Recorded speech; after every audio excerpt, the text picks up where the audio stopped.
You think you know Freud? Everyone does. Couch, cigars, mother issues.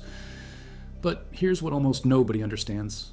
The man didn't just say the unconscious exists, he mapped it. He built a system to decode it. He gave it structure, rules, and a language. And the proof sits in clinical notes, grave records, and brain scans taken 100 years after his death. May 6, 1856, Freiburg, Moravia. A Jewish wool merchant's son takes his first breath. His name is Sigismund Shlomo Freud. Within 3 years, the family relocates to Vienna. That city becomes the backdrop for everything that follows. Sigmund enters the Leopoldstädter Communal Real Gymnasium at 9 years old. He graduates with honors in 1873, fluent in German, French, Italian, Spanish. English, Hebrew, Latin, Greek, the mind of a linguist, the ambition of a scientist. He enrolls at the University of Vienna that same year, not to practice medicine, to extend human knowledge. His words, 6 years under Ernst Brücke in the physiology laboratory, research on nerve cells, dissections of eels. The young Freud thinks in neurons. He thinks in electrical impulses. He thinks in material cause and effect. There's no couch yet, no unconscious yet, just tissue and scalpel. 1881. Medical degree, 1882. Engagement to Martha Bernays. Now he needs money.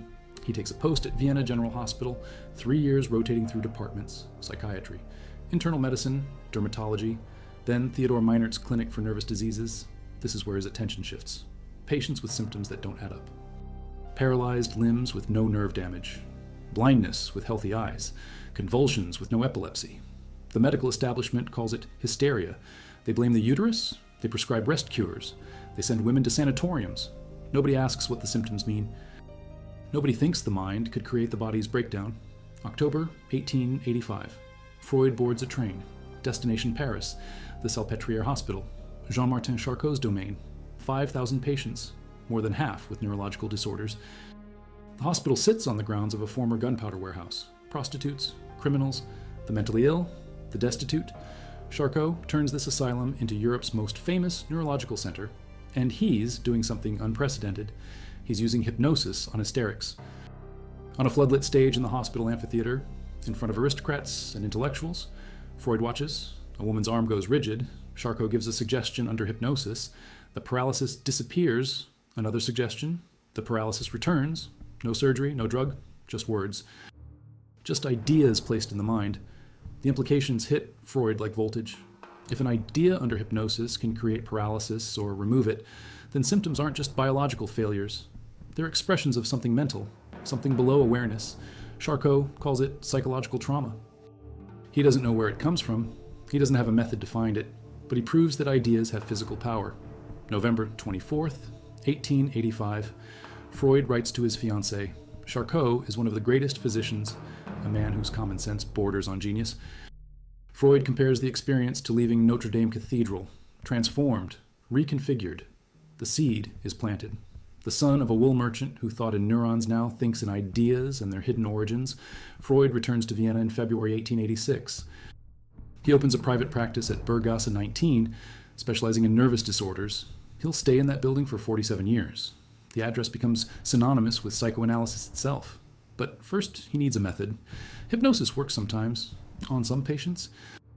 Not all can be hypnotized, and when it works, the effects are often temporary. Freud remembers something his colleague Joseph Breuer told him. A patient from 1880, a 21-year-old woman, real name Bertha Pappenheim, case name Anna O. She suffered paralysis in her right arm and leg, hydrophobia, hallucinations, loss of speech in German while speaking fluent English, classic hysteria. Breuer didn't use standard hypnosis.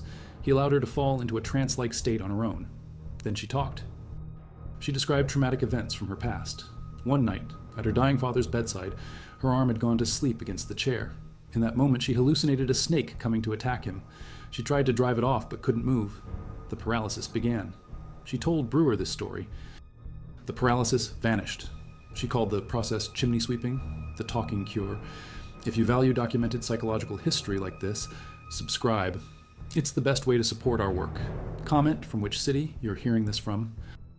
This script is researched and factual using sources from the standard edition of the Complete Psychological Works of Sigmund Freud, translated by James Strachey from 1953 to 1974, and peer-reviewed papers from the International Journal of Psychoanalysis, including Max Schur's 1966 analysis of Freud's own day residues. Now back to the information. 1893.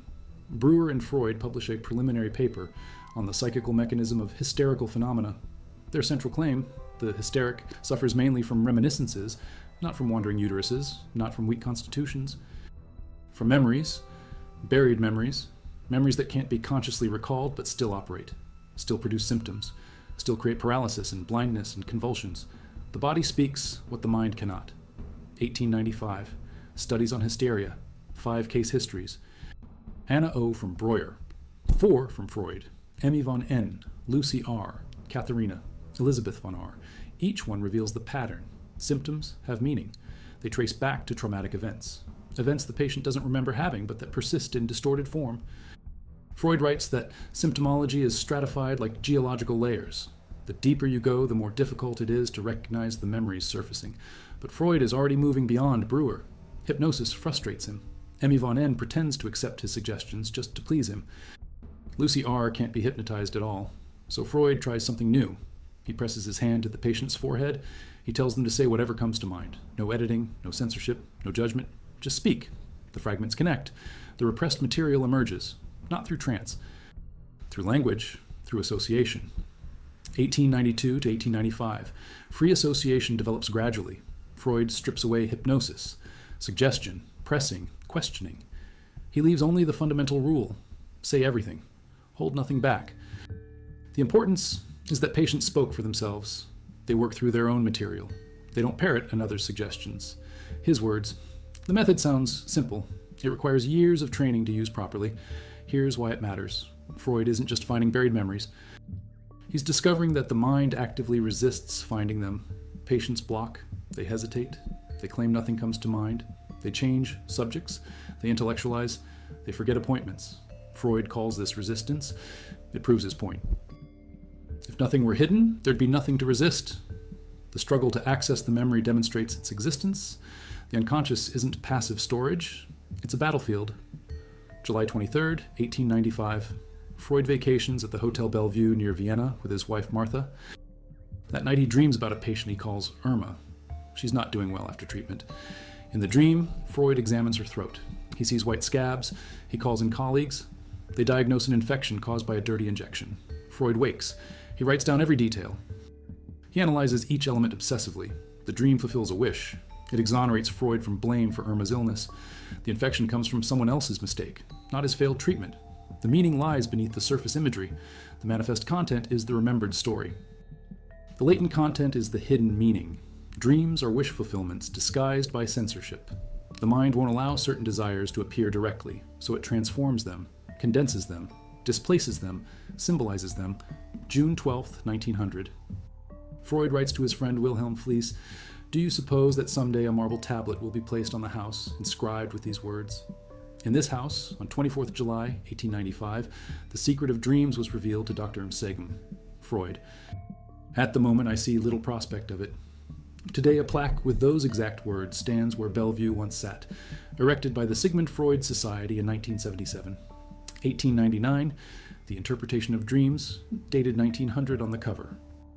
600 copies printed. It takes 8 years to sell them. Freud considers this book his masterpiece. Insight such as this falls to one's lot, but once in a lifetime. His words? The book introduces the unconscious as a system, not just a storage space for forgotten events, a dynamic structure with its own logic, its own language, its own conflicts. Dreams are the royal road to the unconscious, because during sleep the ego relaxes its vigilance. Repressed material pushes toward awareness, but it can't appear directly. The censor distorts it. Dream work transforms latent thoughts into manifest images through 4 mechanisms. Condensation compresses multiple ideas into single symbols. Displacement shifts emotional significance from important content to trivial details. Symbolization represents taboo content through acceptable images. Secondary revision adds narrative coherence that masks the true meaning. Every dream contains a wish, even nightmares. The anxiety proves it. The censor works so hard to prevent the wish from appearing that it creates unpleasant disguises. You dream of being chased. You dream of falling. You dream of showing up naked to work. Each image contains a forbidden desire so threatening that even in sleep your mind refuses to show it plainly. Freud analyzes his own dreams throughout the book. He uses free association on himself. He traces images back through personal history. He discovers that his hostility toward his dead father mixed with love. He finds competitive wishes toward colleagues disguised as admiration. He uncovers sexual desires hidden behind symbols of houses and boxes and journeys. The book is part case study, part autobiography, part theoretical treatise. 1900 to 1905. Freud publishes The Psychopathology of Everyday Life. 3 essays on the theory of sexuality, jokes, and their relation to the unconscious. Each book extends the same principle. The unconscious speaks through every gap in conscious control. Slips of the tongue reveal hidden intentions. You call your boss by your father's name. You forget the name of someone you resent. You lose the keys to your mother-in-law's house. These aren't accidents, they're messages. Sexuality enters the picture fully. Freud argues that libido operates from infancy, not adult sexuality, pleasure-seeking energy. It focuses on different body parts as the child develops. Oral stage from birth to 1 year. The mouth as source of satisfaction. Sucking, biting, feeding. Anal stage from 1 to 3. Control over excretion. The first experience of social regulation. Phallic stage from 3 to 6. Genital awareness, the Oedipus complex. This is where Freud loses most people. A boy unconsciously desires his mother. He sees his father as rival. He fears castration as punishment. The resolution comes through identification. The boy abandons the desire for mother. He identifies with father. He internalizes father's authority. This becomes the superego, the moral conscience. Girls experience a parallel process that Freud admits he never fully understood. He calls it penis envy. He suggests girls blame mothers for their lack. They turn desire toward fathers. They eventually identify with mothers to gain father's affection vicariously. Critics attack these ideas immediately. They still do. But here's what often gets missed. Freud bases these claims on case studies. Little Hans, a 5-year-old boy with horse phobia. His father records observations, sends them to Freud. Freud interprets, Hans fears horses will bite him. Freud sees displacement. The fear belongs to father. Hans desires mother, fears father's punishment. Horses substitute for father in the phobia. The fear allows Hans to stay home with mother. The symptom serves the wish. 1905. Fragments of an analysis of a case of hysteria. The Door case. Ida Bauer in real life. 18 years old. Suicidal threats. Loss of voice. Nervous cough. Her parents bring her to Berggasse 19. Freud treats her for 11 weeks. She terminates abruptly. Freud considers it a failure. But the case reveals something crucial. Transference. Dora transfers feelings from her past relationships onto Freud. She experiences him as if he were the men who betrayed her, her father, the family friend who made advances. She acts out these patterns in the therapeutic relationship. Freud realizes that transference isn't an obstacle, it's the mechanism of cure. By experiencing old patterns with the analyst, the patient can finally see them clearly, can finally resolve them.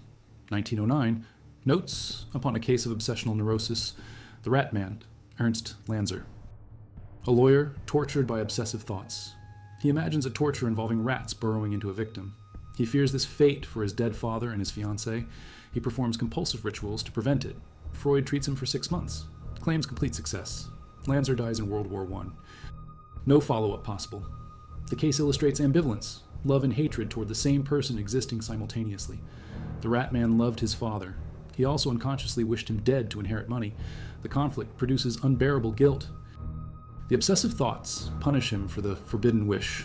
The compulsive rituals attempt to undo the imagined harm. Subscribe now if you're learning something. This information sits in primary sources most people never read. We bring it to you directly. 1923. The ego and the id. Freud revises his entire model. The topographical model of conscious, preconscious, and unconscious remains useful, but it doesn't capture the complexity. Some parts of the ego operate unconsciously. Some moral judgments happen without awareness. The terms need updating. The structural model. Id, ego, superego. The id is the oldest part, present from birth. It contains instinctual drives, sexual, aggressive. It operates on the pleasure principle. Immediate gratification, no logic, no morality, no sense of time. Just want, just now, just satisfy. The ego develops from the id. It learns that reality imposes constraints. You can't always get what you want when you want it. The ego operates on the reality principle. It delays gratification. It plans. It reasons. It mediates between ID demands and external reality. Freud compares the relationship to a rider on a horse. The horse is powerful. The rider tries to guide it. Often the rider just goes where the horse wants. The superego forms during the dissolution of the Oedipus complex. The child internalizes parental authority. The rules, the prohibitions, the ideals, the superego judges. It punishes with guilt. It rewards with pride. It can be harsher than any external authority because it knows all your secrets, even the ones you hide from yourself. Mental health means balance. A strong ego that satisfies ID impulses in socially acceptable ways while meeting superego standards without crushing the self. Imbalance creates neurosis. Too much ego dominance produces impulsivity. Too much superego dominance produces crippling guilt. Too much ego rigidity produces emotional deadness.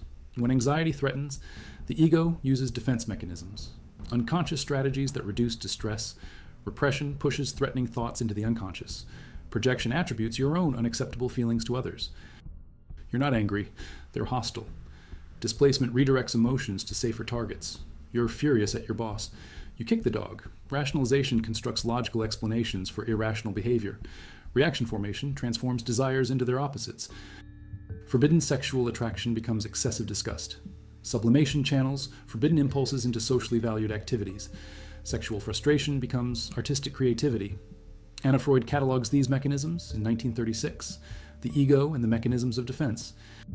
She lists 10 from her father's work: repression, regression, reaction formation, isolation, undoing, projection, introjection, turning against the self, reversal into the opposite, sublimation. She adds more. The pattern holds. The mind protects itself from itself. 1920. Beyond the pleasure principle, Freud observes something that challenges his entire system. Traumatized soldiers dream repeatedly of their war experiences. They relive the explosions, the gas, the dying. If dreams fulfill wishes, why repeat nightmares? Where's the pleasure in that? The repetition, compulsion. Patients don't just remember painful events. They relive them. They recreate them in current relationships. They repeat patterns that cause suffering. A woman picks unavailable partners over and over. A man sabotages success right before achieving it. The compulsion overrides the pleasure principle. Freud speculates, what if pleasure-seeking isn't the only drive? What if there's a death drive? Thanatos, opposing eros. Life instincts build connections. They create, they reproduce, they preserve. Death instincts dissolve connections. They destroy. They return organisms to inorganic matter. Aggression, self-destruction, war. He introduces this tentatively. He calls it far-fetched speculation. But by 1930, it dominates his thinking. Civilization and its discontents. The death drive explains human destructiveness. Why we build cities, then bomb them. Why we love, then murder. Civilization represses both sexual and aggressive drives. We sacrifice instinctual freedom for security.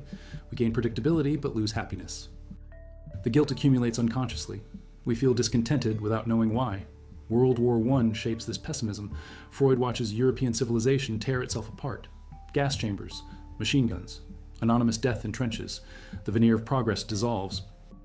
Underneath lurks the primitive, the murderous, the self-destructive. Now comes the part that contemporary neuroscience validates. Modern brain imaging can't directly observe the ID or measure the superego. These are theoretical constructs, not physical locations. But the core principle that much of mental life operates outside conscious awareness has been confirmed repeatedly. Implicit memory. You ride a bicycle without consciously recalling how you learned. You recognize faces instantly without deliberate analysis. Procedural knowledge. Emotional conditioning. Priming effects. Decisions made before conscious awareness occurs. Brain scans show neural activity predicting choices seconds before subjects report making them. The unconscious processes information faster than consciousness can track. 2004. Mauro Mancia publishes in the International Journal of Psychoanalysis. The discovery of implicit memory has extended the concept of the unconscious. It supports the hypothesis that emotional and affective experiences from early life are stored pre-symbolically, before language, before narrative memory. These early experiences with caregivers form what Mancia calls the unrepressed unconscious, different from Freud's repressed unconscious, not actively pushed down, never accessible to verbal recall in the first place. The amygdala stores emotional memories. It operates faster than conscious thought. You feel fear before you know why. The hippocampus handles explicit memory, the kind you can verbally recall. These systems dissociate. You can have emotional responses to events you have no conscious memory of. The body remembers what the mind forgets. Defense mechanisms map onto cognitive processes. Reaction formation corresponds to attitude reversal, studied in social psychology. Projection aligns with attribution errors. Sublimation matches behavioral redirection. The mechanisms aren't mystical. They're patterns of information processing that reduce psychological distress. Dual process models in cognitive science distinguish System 1 and System 2. Thinking, System 1.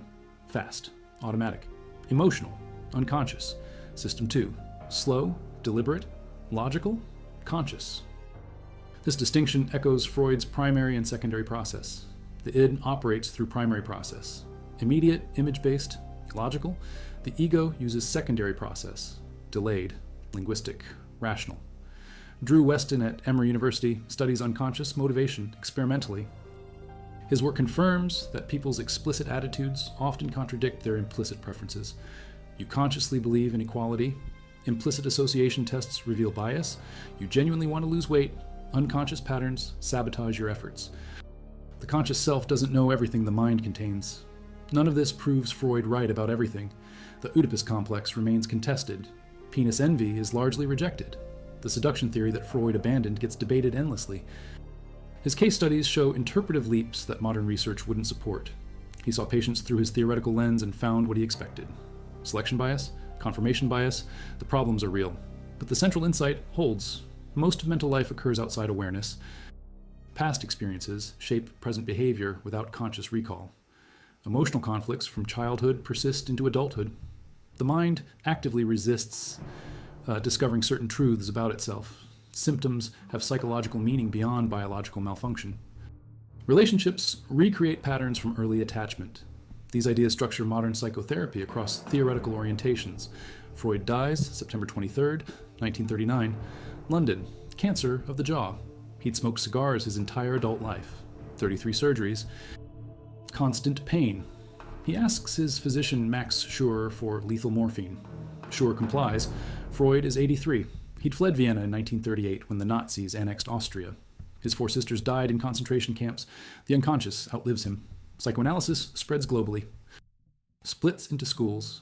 Ego psychology, object relations, self-psychology, Lacanian psychoanalysis, relational psychoanalysis. Each tradition revises Freud, criticizes Freud, extends Freud.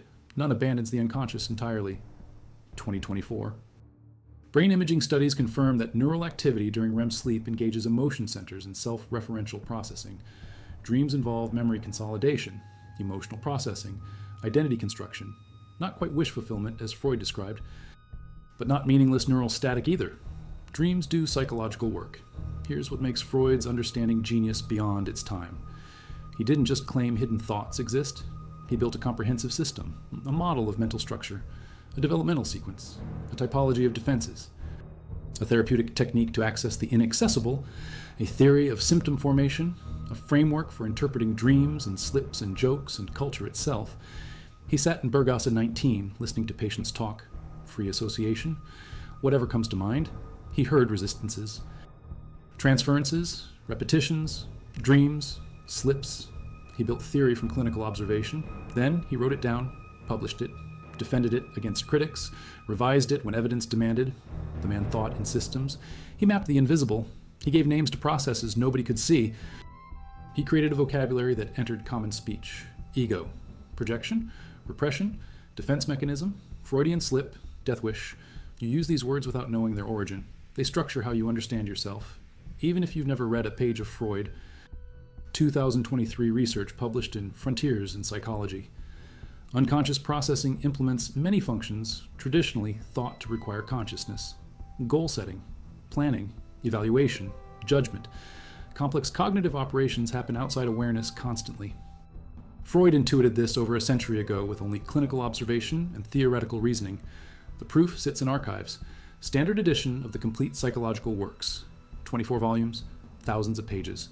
Case studies with dates, letters with postmarks, dreams with analysis, theory with revision. The man documented everything. May 6th, 2024. 168 years since his birth. Burggasse 19 now houses the Sigmund Freud Museum. The couch remains. The Greek sculptures on his desk, the collection of antiquities he obsessed over. Visitors walk through rooms where Anna O's talking cure became free association, where Dora terminated treatment, where the Rat Man confessed obsessions, where the unconscious took shape as a system. You think you're making conscious choices. You think you know why you do what you do. You think your preferences reflect rational consideration. Freud understood otherwise.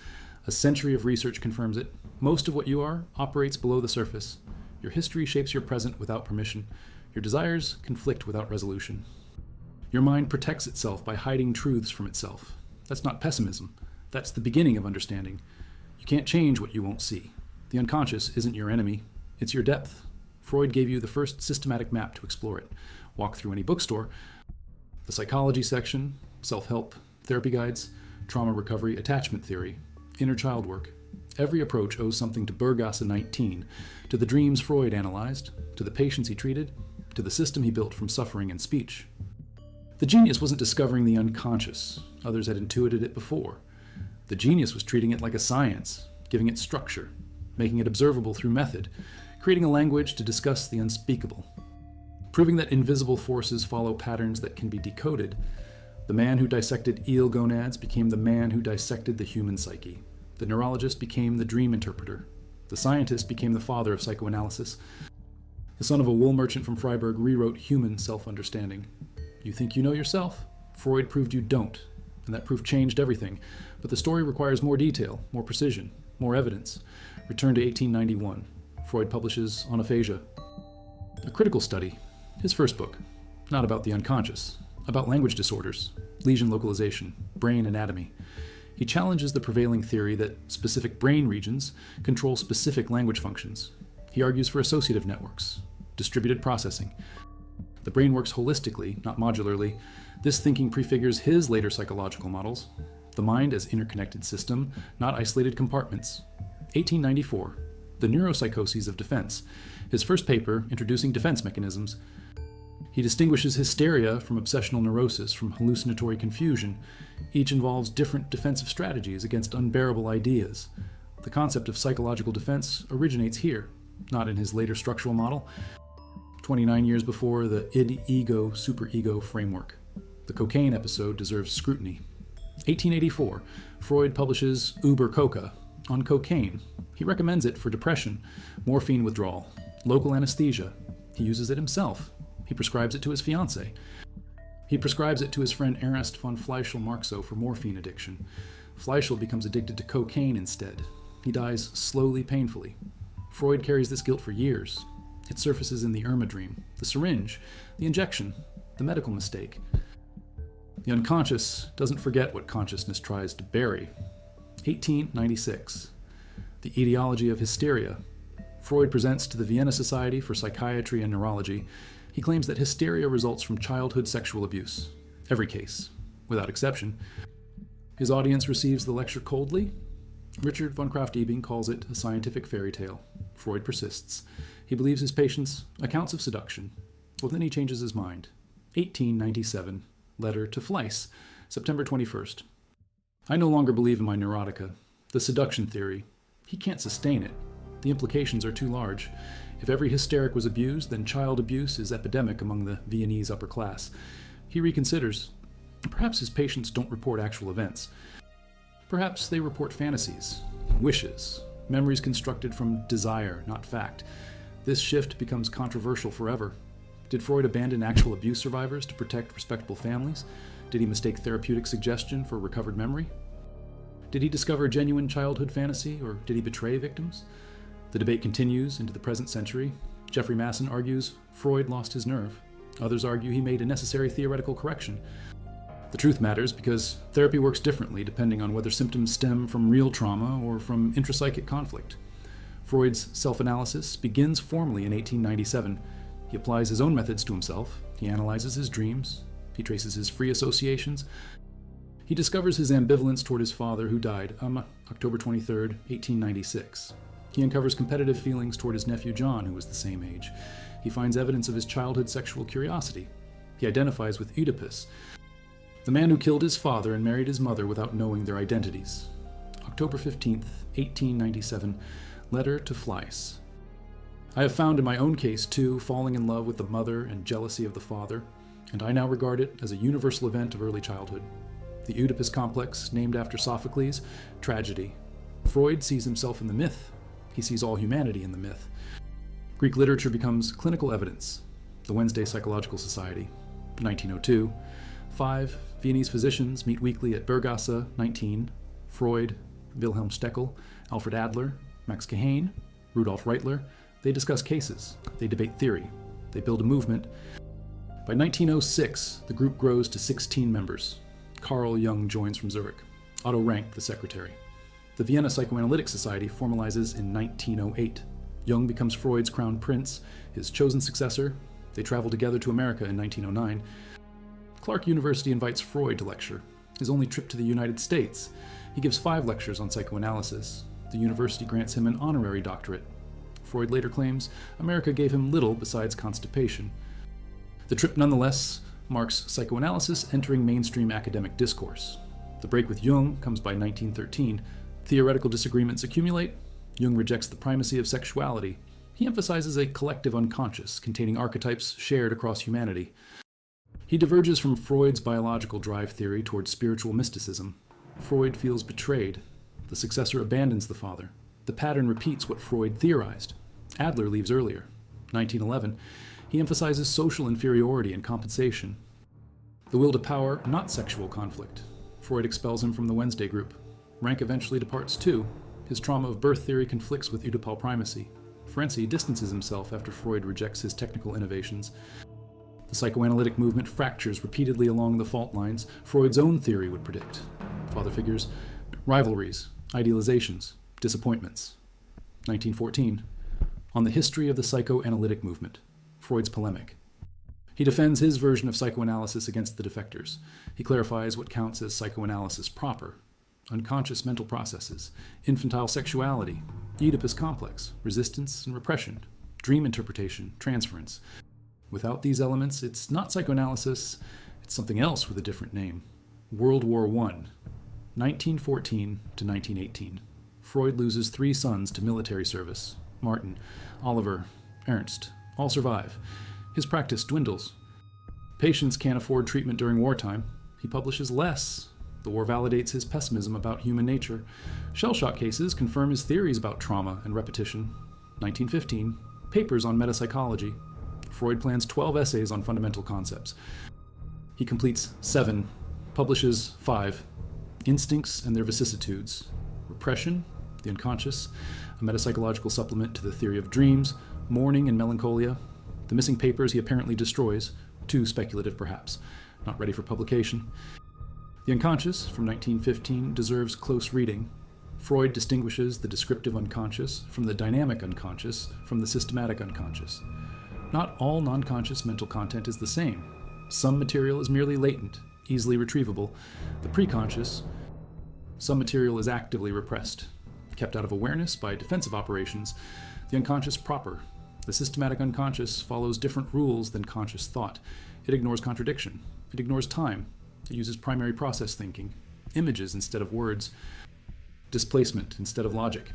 He writes that every attempt to discover localization of mental processes in the cortex has miscarried completely. The same fate would await any theory that attempted to recognize the anatomical position of the system consciousness as being in the cortex and to localize the unconscious processes in subcortical parts of the brain. He refuses neurological reductionism. The psychological can't be collapsed into the anatomical. Not yet. Not with the methods available. 1917. Introductory lectures on psychoanalysis. Freud lectures at the University of Vienna. 3 series over 3 years. 28 lectures total. He summarizes his theory for a general audience. Parapraxis, dreams, neuroses. The lectures become his most widely read work. Accessible, comprehensive, systematic. He explains the talking cure to people who will never lie on the couch. Sophie Freud dies January 1920. Influenza. She's 26. Freud's daughter, mother of his grandson Ernst. The loss devastates him. He writes to friends that he remains defiant, indifferent, but his writing shifts. Beyond the pleasure principle follows that year. The death drive appears. Loss shapes theory. The personal becomes the universal. 1923. his mouth cancer diagnosis, the jaw, the palate, surgical removal, a prosthesis he calls the monster. It separates his oral and nasal cavities. He has difficulty speaking, eating, swallowing. 33 surgeries over 16 years. He refuses to quit cigars, 20 a day, the addiction that kills him, the ego and the id, published that same year despite the medical crisis. His structural model. The terminology shift from conscious, preconscious, unconscious to ID, ego, superego allows him to describe conflicts more precisely. The ego can be unconscious. Defense mechanisms operate without awareness. The superego can be cruel beyond any parental severity. The id contains drives that have no representations in imagery or language, just pressure, just demand. The case of the Wolfman, Sergei Pankajev, Russian aristocrat, Freud treats him from 1910 to 1914. The patient reports a childhood dream. 6 or 7 white wolves sitting in a walnut tree outside his bedroom window. They stare at him. He wakes terrified. Freud interprets the wolves represent the father. The stillness conceals a violent motion. The open window suggests observation. The dream screens a primal scene. The child witnessed parental intercourse, repressed it. The trauma returned in the phobia. The case demonstrates how far Freud pushes interpretation. The evidence is thin. The conclusions are speculative. The Wolfman himself later disputes Freud's analysis. He says the interpretation was pushed on him. He felt he had to agree. The therapeutic relationship created compliance, not insight. Here's the critical point. Freud's genius lies not in being correct about every interpretation. It lies in recognizing that interpretations matter. That meaning exists in symptoms. That the mind constructs experience from developmental history. That current suffering connects to past patterns. Even where specific interpretations fail, the method of searching for meaning transforms therapy. Countertransference. Freud introduces the term in 1910. Originally, he sees it as an obstacle. The analyst's unconscious reactions to the patient interfere with objectivity. The analyst must be analyzed first. Training analysis. Personal therapy before treating others. The analyst must know his own blind spots. Later, thinkers revised this. Paula Hyman in 1950. Heinrich Racker. They argue countertransference is a tool, not an obstacle. The analyst's emotional reactions provide data about the patient's unconscious communication. If the analyst feels confused, the patient may be communicating confusion. If the analyst feels manipulated, the patient may be reenacting a pattern of manipulation from childhood. The therapeutic relationship becomes a laboratory for studying unconscious dynamics in real time. Freud's influence on culture extends beyond therapy. Surrealism, André Breton and the artists embrace free association, automatic writing, dream imagery. They create art from unconscious processes. Salvador Dali paints melting clocks and distorted bodies. The unconscious visualized. Literature adopts stream of consciousness. James Joyce, Virginia Woolf, Marcel Proust. They write thought as it flows before editing, before logical arrangement. The preconscious captured on the page. Film uses Freudian symbolism. Alfred Hitchcock, The Vertigo. The fear of heights as castration anxiety. The blonde women as maternal substitutes. Psycho and the mother complex made literal. Spellbound with its dream sequence designed by Dali. Philosophy engages Freud critically. Jean-Paul Sartre rejects the unconscious in Being and Nothingness. He argues that consciousness is essentially self-conscious. You can't not know your own motives. Bad faith replaces repression in his system. You choose to deceive yourself. It's not automatic. Jacques Lacan reinterprets Freud through structural linguistics. The unconscious is structured like a language. Symbols, metaphors, metonymy. The signifier slides under the signified. Meaning disperses endlessly. Lacan's seminars in Paris from the 1950s become legendary, impenetrable to outsiders, transformative for followers. Michel Foucault critiques Freud in The History of Sexuality. He argues psychoanalysis doesn't liberate sexuality. It proliferates discourse about it. It creates the very categories it claims to discover. The homosexual, the hysteric, the pervert.